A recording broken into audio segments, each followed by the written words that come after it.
Благодарам, почитувани представници на медиумите.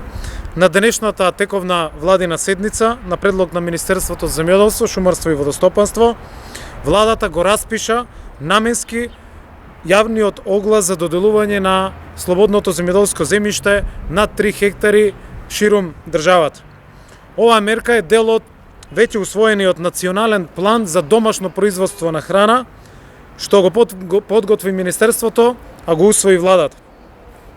Преку овој јавен оглас ставаме на располагање 5722 хектари државно земјоделско земјиште за обработување наменски само на стратешките култури, односно на пченица, пченка, јачмен, сончоглед, рж, ориз, маслодајна репка, тритикале, добиточен грашок. Со огласот се офатени 14 региони во државата, каде што успеваат овие култури, односно се ставаат на располагање вкупно околу 700 парцели, односно 700 целини на земјоделско земјиште над 3 хектари. Постапката ќе биде многу кратка, односно ќе трае 20 дена, а целокупната постапка со заокружување на електронското јавно надавање очекуваме да биде 30 дена. Што значи 20 дена за аплицирање на овој оглас за нови 5722 хектари земјоделско земјиште за најстратешките култури. Преку одговорни мерки го зајакнуваме домашното производство на стратешките култури и обезбедуваме повеќе храна од домашно производство во услови на светска криза. Ова е целта на политиките на Министерството, да преку разни мерки и политики го поттикне домашното производство.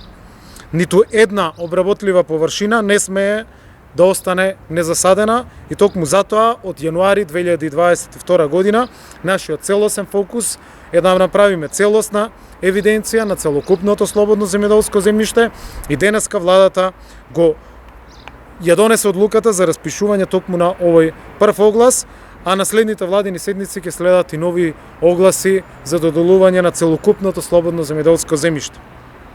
Храна и житни култури мора да има.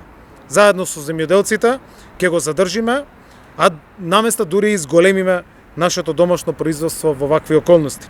Постепено ќе ја зголемуваме, ќе ја намалуваме нашата зависност од увоз, а цените ќе ги држиме на максимално можно ниско ниво со сите мерки и политики. Дополнително како Министерство го разработуваме и концептот за ставање во функција на приватното напуштено земјоделско земјиште во функција на земјоделците. Бараме начини како и ова земјиште да го ставиме во функција на домашното производство. Националниот план за производство на храна во себе го содржи и проектот, односно пакетот на интервентните мерки и политики во износ од 400 милиони денари, кој што веќе е распишан, одлучен и кои ќе помогнат најпрви на земјоделците, а потоа на сите граѓани. Земјоделците со овие мерки добиваат 40% дополнителна помош за набавка на вештачко ѓубриво за пченка и пченица, како и 40% поддршка исто така по хектар за сончоглед и за јачмен.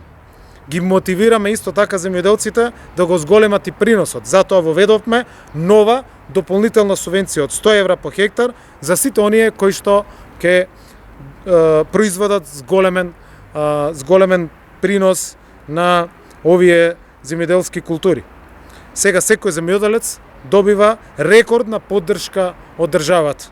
Добива земјиште, добива 40% поддршка за вештачко ѓубриво, добива 50% поддршка за зелена нафта, добива редовни, навремени исплатени субвенции и зголемени субвенции за стратешките култури по 100 евра по хектар ако оствари принос.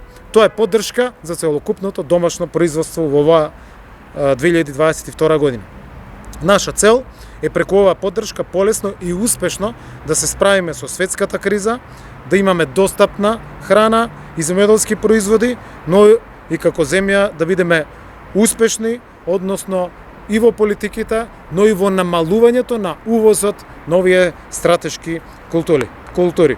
Како што кажав, на секоја од следните владини седници, владата ќе носи постојано мерки и политики од интервентниот план, но и ќе носи одлуки за нови огласи. Она што можем денес исто така да го кажем е дека од денеска е во функција модулот за аплицирање на земјоделците за набавка на вештачко ѓубриво. Првичните информации од платежната агенција, нашите подрачни единици, говори за сериозен интерес, аплицирање со фискалните сметки од страна на земјоделците кои што набавиле вештачко ѓубриво, за да веднаш од оваа недела им ги вратиме уплатените средства, односно 40% поддршката за набавеното вештачко ѓубриво. Ова е уште еден доказ дека политиките за зголемување на домашното производство на храна даваат сериозен ефект. Благодарам.